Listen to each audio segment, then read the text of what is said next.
I was sitting at my desk when her message flashed across my screen. Just having coffee with a friend.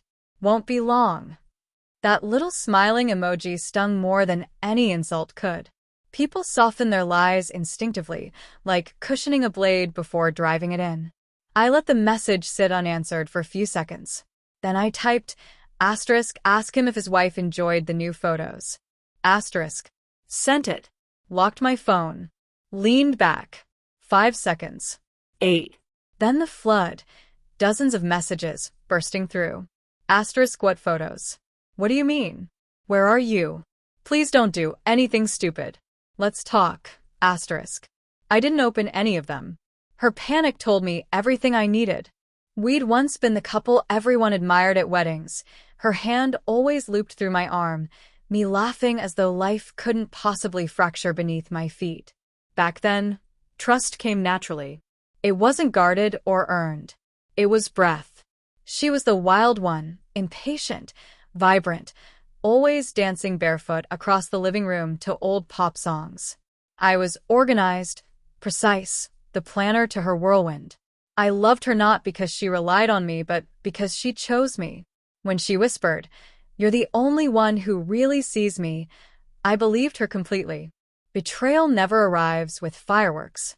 It sneaks in. A few extra hours at the gym. A vague work meeting. A name that pops up more often than before. And small things. Her phone muting itself the second I walked into the room, her smile faltering at a text, her sudden habit of always taking her morning coffee to go. That was when I started paying attention. The truth didn't arrive dramatically. No lipstick smudges. No stray scent. It was simply the way she froze for an instant when I casually said, Daniel invited us to a barbecue this weekend. One flicker. That's all it took. Fear is quietest when someone thinks they're safe. Later that night, once she drifted to sleep, I took her phone. Not to check messages, but to open the cloud backup she didn't know was active. And there they were, screenshots of him. Her hands on his skin in the glow of a hotel lamp, her face tucked against his neck, her bare reflection caught in a mirror behind them. Careless. Incriminating. Pain doesn't roar. It hums at a distance, like far-off thunder. I didn't confront her immediately. Instead, I sat down and began to plan. I mapped everything, where they met, how often, the hotel, the rooms. He had a wife and 2 kids, a suffocating mortgage, and a spouse who worked part-time at a photography studio. That last detail would matter later. I bought a burner phone and sent him a message. Nice tattoos. Shame about the mirror. He blocked the number within an hour. Perfect. I needed him comfortable, not cautious. So, I played the part of the distracted husband. Suggested a weekend getaway. She exhaled like she'd been drowning. The hotel staff cooperated easily. Receipts, timestamps, security footage. I gathered everything.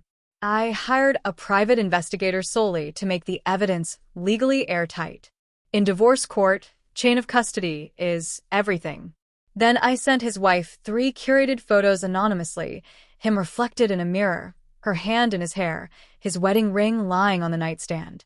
The email subject, "I'm sorry." 2 hours later she responded. I know. Thank you. No anger. Just calm resolve.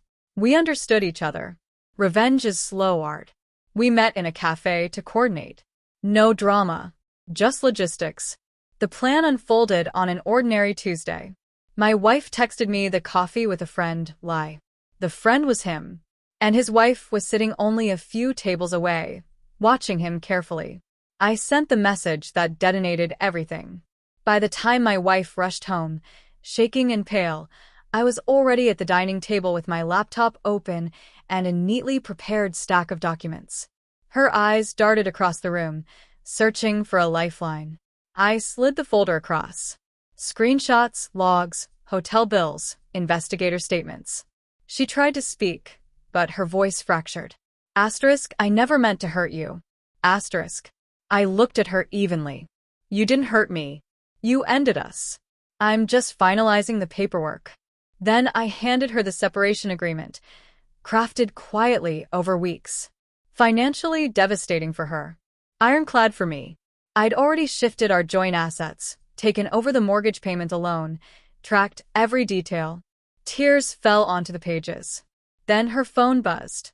She glanced down and went pale. A group message from his wife. Both of them tagged. Every photo attached again.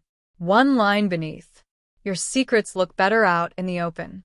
She screamed, not at me, but at everything collapsing around her.